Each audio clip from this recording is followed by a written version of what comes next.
कहते हैं बाबा अमरनाथ की गुफा में आपको अगर अमर पक्षियों के दर्शन हो जाएं, तो आप बड़े भाग्यशाली हैं। तो क्या आप भी अपना भाग्य बदलना चाहते हैं? क्या आप भी अमरनाथ जी की यात्रा करना चाहते हैं?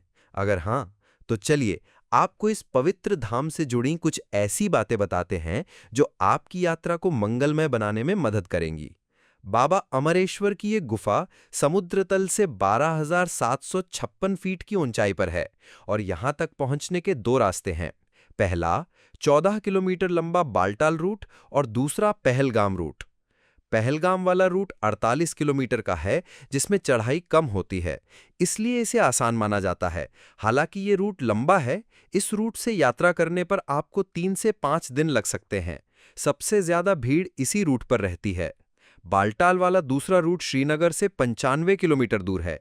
इस रूट पर सिर्फ 14 किलोमीटर की चढ़ाई है। यात्रा में सिर्फ 1 से 2 दिन लगते हैं। रास्ता छोटा जरूर है, लेकिन खड़ी चढ़ाई होने की वजह से ये रूट काफी रिस्की माना जाता है। अब यात्रा का खर्च भी जान लीजिए। अगर आप दिल्ली से अमरनाथ धाम की यात्रा करने जा रहे हैं और बालटाल रूट से बाबा बर्फानी के दर्शन करते हैं, तो पर पर्सन खर्च 15 से 20 हजार रुपए तक आ सकता है। और अगर आप पहलगाम मार्ग से यात्रा करते हैं, तो ये खर्च बढ़ जाएगा, क्योंकि पहलगाम मार्ग 48 किलोमीटर लंबा है, जहां आमतौर पर एक व्यक्ति की यात्रा का कुल खर्च 20 से 25 हजार तक चला जाता है। अमरनाथ यात्रा पैदल ही की जाती है, इसलिए इसके लिए हर यात्री का मेडिकली फिट होना बड़ा जरूरी है। भगवान शिव के दर्शन के लिए आपको हिमालय के दुर्गम इलाकों, पल पल बदलने वाले मौसम का सामना करना पड़ेगा। 4000 मीटर की ऊंचाई पर चढ़ाई करना, जहां ऑक्सीजन लेवल भी कम रहता है, किसी भी आम आदमी के लिए मुश्किल साबित होता है। यात्रा के लिए रजिस्ट्रेशन कराना बहुत जरूरी है। इसके बिना आप एक कदम भी आगे नहीं बढ़ सकते। ये रजिस्ट्रेशन ऑनलाइन या ऑफलाइन दोनों तरह से होते हैं।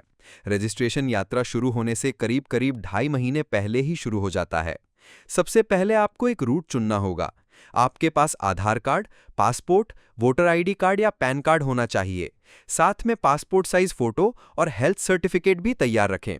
ये ध्यान रखिए कि हेल्थ सर्टिफिकेट 8 अप्रैल या उसके बाद का हो।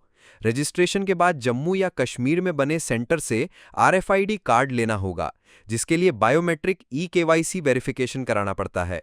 इस कार्ड के बिना एक्सेस कंट्रोल गेट्स आप पार नहीं कर पाएंगे। रजिस्ट्रेशन फीस 220 रुपए है।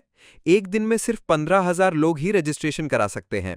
अगर आप ऑफलाइन रजिस्ट्रेशन कराना चाहते हैं, तो इसके लिए सरकार ने पूरे देश में 533 के आसपास सेंटर बनाए हैं, जहां 120 रुपए देकर आप रजिस्टर कर सकते हैं। साधु संतों के लिए भगवती नगर बेस कैंप में स्पेशल सेंटर बनाया जाता है। पहलगाम और बालटाल में स्टे करने के लिए श्राइन बोर्ड टेंट का इंतजाम करता है, जिसका रेंट 500 रुपए से शुरू होता है, जबकि यात्रियों के लिए लंगर की मुफ्त व्यवस्था भी रहती है। ध्यान रहे, अगर आप यात्रा शुरू होने से पहले जा रहे हैं, तो आपको अपने खर्च पर किसी होटल में रुकना होगा। बेस कैंप में आपको तभी एंट्री मिलेगी जब यात्रा शुरू होगी।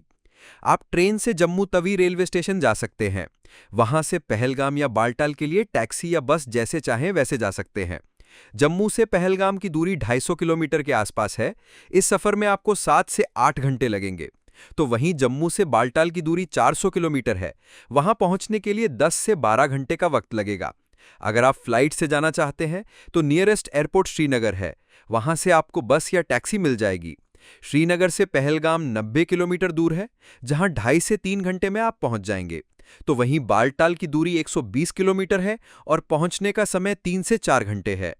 अगर आप यात्रा करने जा रहे हैं, तो खाने पीने की फिक्र बिल्कुल न करें, क्योंकि हर साल 100 से ज्यादा लंगर एंट्री गेट लखनपुर से लेकर पवित्र गुफा तक लगाए जाते हैं। तो अब आप जब चाहें रजिस्ट्रेशन कराएं और भगवान के दर्शन कर सुख पाएं।